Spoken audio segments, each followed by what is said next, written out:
This is a phenomenal series, I've got to say. This one is pretty bizarre. We are talking about a location nestled just east of Fresno, California, Dinky Creek.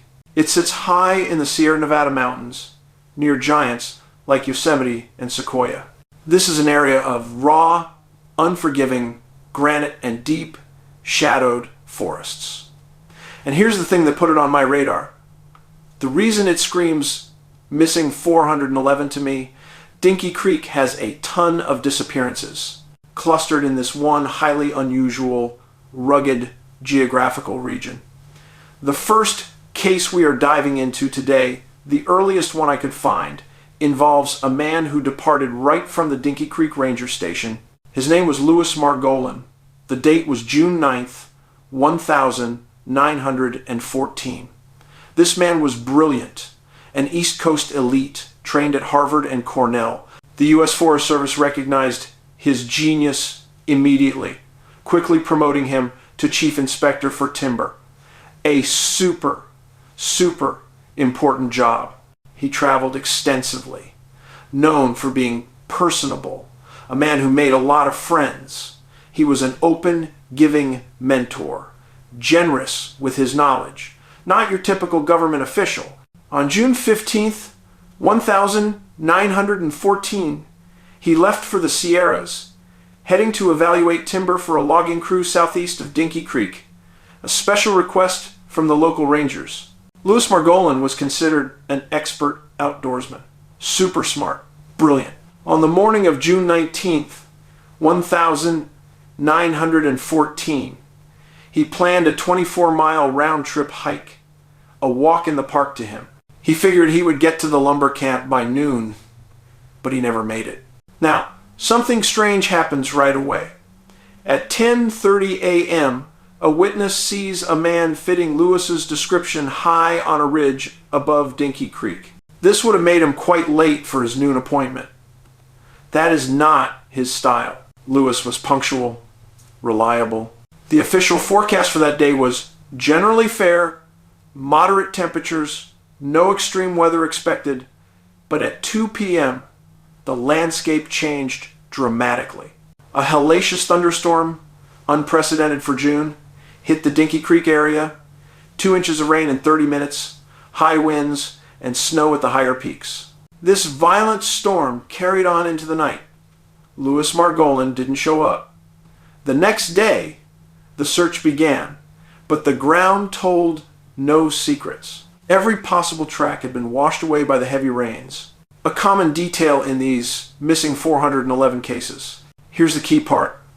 Louis should have reached the camp by noon, before the 2 p.m. storm. Something intercepted him on that trail. Something that delayed or diverted him before the extreme weather arrived. The Forest Service confirmed Louis never made it to his destination. The search went on for days, yielding nothing. The theory of being killed by lightning or drowning arose quickly. But the district ranger's message stated, if Margolin was alive, he would have found his way back by now. He was a trained survival expert. An expert does not simply get lost. What if the storm wasn't the cause, but a symptom? A release of energy tied to this granite-heavy cluster area. Could Louis have stumbled into a highly localized dimensional rift? An unknown energy source that pulled him from the trail, perhaps near that ridge. That sudden, violent electrical activity could be the signature of the rip in space and time. A high-energy exchange. You see similar unexplained storms in other missing 411 locations right around the time of the disappearance.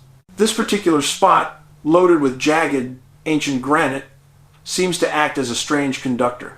Days later, evidence starts to trickle in, but it's scattered and contradictory. A Southern Pacific Railroad timetable with Lewis's name is found on dry land. Then, his hat is found on the bank of Dinky Creek. Not in the water, but on the bank. Finally, a shirt, a journal, a knife, and insurance papers in Lewis's name are found in a large pool of calm water. The first 2 buttons were intact, the rest were torn off. The Rangers theorized he tore out the pages to start a fire, suggesting he was alive after the storm. But if he was alive after the storm, Why rip up a journal for a fire? Why not hike out the short distance to safety? They were so sure he was in the water, they got permission to dynamite every log jam in Dinky Creek. They blew them up, thinking the body would be released. Nothing. Lewis's body was never found. Not a single bone.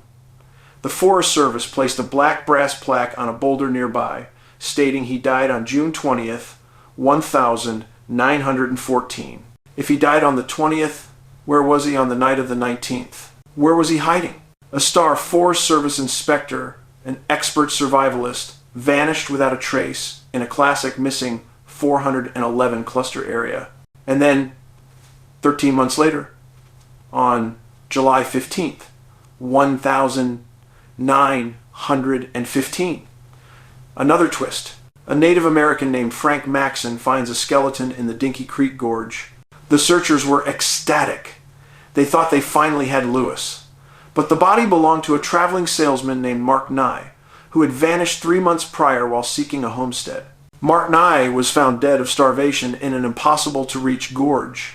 Here's the unsettling part.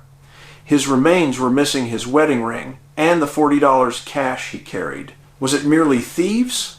Or was it a non-human predator, a cryptid that was only interested in the metallic and paper objects? 2 men, same creek, same bizarre ending. Louis Margolin was prepared. He was brilliant.